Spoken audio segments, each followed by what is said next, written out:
Bueno, necesitamos adaptarnos al cambio climático sencillamente porque el clima está cambiando y al cambiar el clima cambia prácticamente todo. Mientras el clima era un telón de fondo, parecía que no tenía gran influencia en nuestra vida, pero ahora que se mueve, pues vamos viendo cómo hay que replantear muchas actividades humanas, desde la agricultura hasta el turismo, hasta las infraestructuras. Hay influencias sobre la salud, hay influencias generales sobre la economía. Hay que adaptarse al cambio climático porque hay impactos del cambio climático que son inevitables. Es decir, hagamos lo que hagamos en términos de mitigación, de reducción de emisiones, va a haber impactos que nos van a llegar y que vamos a tener a los que vamos a tener que reaccionar, ¿no? Y prepararnos. Entonces hay una necesidad clara de impacto inevitable. Hay que hacer en paralelo una reducción de emisiones y una adaptación al cambio climático. Es claro, cualquier política y acción climática tiene que tener los dos elementos. Tenemos que adaptarnos, tenemos que pensar que esas enfermedades ya no están en el trópico, que están aquí, que esos problemas con los cultivos ya están aquí, que los problemas de suministro de agua ya está aquí. Y no tanto que llueva más o menos, sino también que llueva de otra forma. Entonces todas esas cosas las tenemos aquí y tenemos que adaptarnos, tenemos que hacer políticas de adaptación.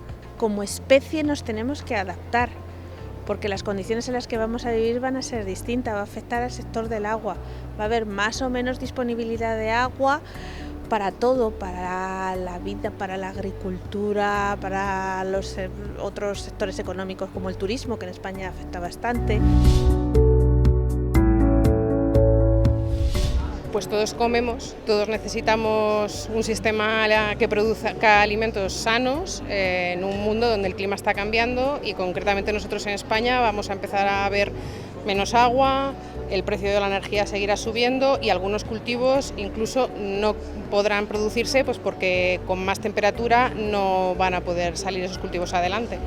Podemos seguir teniendo regadíos o no, podemos seguir cultivando determinadas cosas o no. Hay equipos de trabajo que trabajan con la idea de que se va a poder plantar olivos y vides más al norte. Esos son cultivos que están limitados por latitud actualmente, pero claro, si el clima es más cálido van a subir de latitud. ¿Por qué adaptarse al cambio climático? Que es precisamente la sesión que hemos tenido esta mañana en CONAMA sobre adaptación al cambio climático en diferentes sectores y a diferentes escalas. Los efectos ya los estamos padeciendo, van a ser más severos en el futuro y es importante actuar, además de reducir las emisiones, gestionar estos efectos del cambio climático que en algunos casos pueden ser de largo plazo e irreversibles. Vivimos en una de las zonas de Europa y del planeta realmente más vulnerables al cambio climático. En España el cambio está ocurriendo con una especial intensidad, con una intensidad mayor que la media mundial y esto es importante tenerlo claro. Ya el último informe del IPCC insiste en ello. Por tanto, muy importante en nuestro caso el tema del agua. El tema de la agricultura y el sector primario fundamental por lo mismo, pero también otros sectores como el turismo o la salud tienen que ser considerados de forma muy especial. En términos de coste-beneficio es muy ventajoso adaptarse. Es decir, un euro que se invierte en inundaciones es 6 euros ahorrados para cualquier presupuesto local o nacional, por ejemplo. Entonces, bueno, hay un coste-beneficio muy positivo que hay que aprovechar también.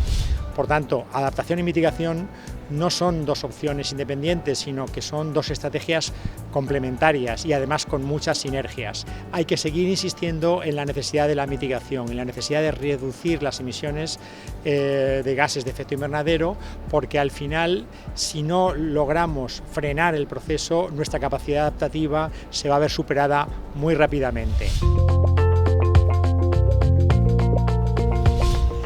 Hombre, las previsiones son inciertas, hay mucha incertidumbre. Los modelos son imperfectos, son aproximaciones matemáticas. Unos mejores, otros peores, unos funcionan bien aquí, otros funcionan bien allá. Entonces, todo eso mete mucha incertidumbre y no podemos hacer una predicción precisa.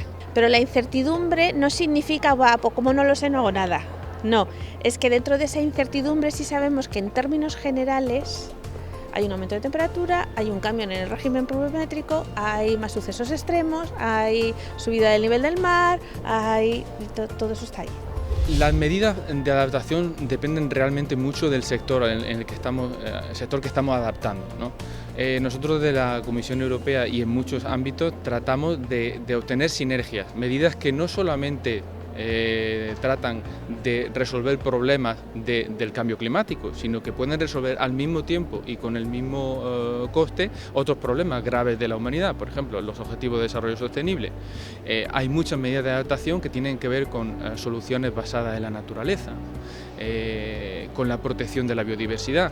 Está, por ejemplo, bien claro que proteger ecosistemas costeros, todas la Posidonia, por ejemplo, mediterránea, proteger todo este tipo de ecosistemas costeros defiende contra la subida del nivel del mar y contra tormentas que elevan el nivel del mar y causan inundaciones costeras que son muy costosas en términos humanos y en términos económicos. Yo creo que el conocimiento está ahí, quizás lo que hace falta es una mejor coordinación institucional. Te pongo un ejemplo, las especies no entienden de límites de comunidades autónomas, o los suelos, el agua, el clima, todo eso no entiende de fronteras y hay que coordinarse. Los ríos pasan por muchas comunidades autónomas, los bosques, los suelos, todo eso depende de muchos actores actuando de forma coordinada. Hay otros retos que son más bien en la gobernanza, en la forma en la que organizamos nuestras sociedades. Yo diría que uno de los retos también es remover los obstáculos que hay a la adaptación. Nosotros los humanos somos buenos en razonar y adaptarnos a un nuevo ambiente, pero tenemos que remover ciertos obstáculos en términos de fallos del mercado y en términos, por ejemplo, desde el punto de vista público, dar más visibilidad a los beneficios de la adaptación. En la adaptación los costes son muy visibles. Ya te digo, muy buenos en términos de coste-beneficio.